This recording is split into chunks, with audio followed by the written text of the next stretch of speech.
choice is yours. In Deuteronomy 13:19 it says, I call heaven and earth to witness this day against you, that I have set before your life and death, the blessings and the curses.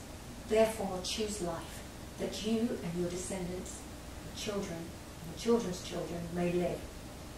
There are thousands upon thousands upon thousands of thoughts presented to us every day, and the mind has to be renewed so that we follow the good spirit and not the flesh, basically our carnal, worldly, bad stuff.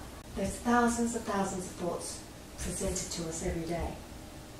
The mind has to be renewed to follow after the spirit and not the flesh. But we have to teach ourselves and discipline ourselves to do that, because our normal mind, our carnal, fleshly mind, I've had so much practice operating freely, we're exposed to so much that we don't even have to make any effort to think bad things.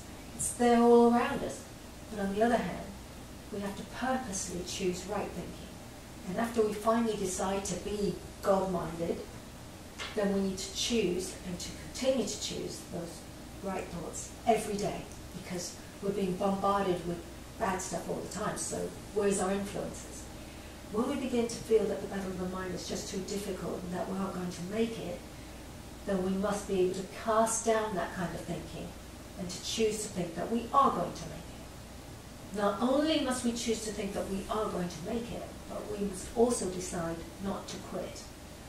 We'll be bombarded with doubts and fears, but we must take a stand and say, I will never give up. God is on my side. God loves me, and He is helping me. You know, we'll have to make many choices throughout our lives.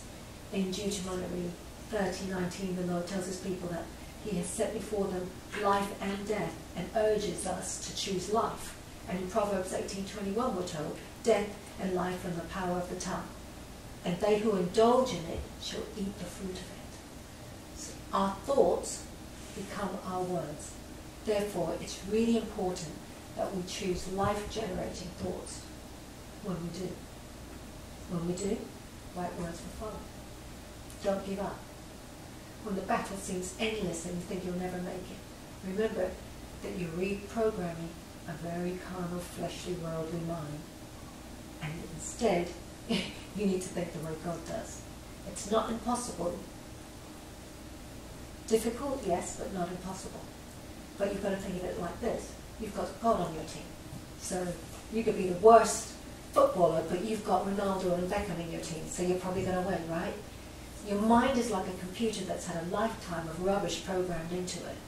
Now God is working on you. And if He has invited you to take control of your thoughts, why wouldn't you cooperate with Him?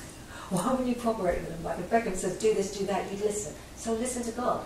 It will take time, it won't be easy, but you'll be going in the right direction if you choose God. But just think, you've got God on your team.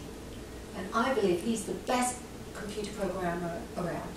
Your mind is like a computer that's had a lifetime of garbage programmed onto it. And God's working on you. Well, at least He is if you invite Him to have control of your thoughts. Then He will reprogram your mind.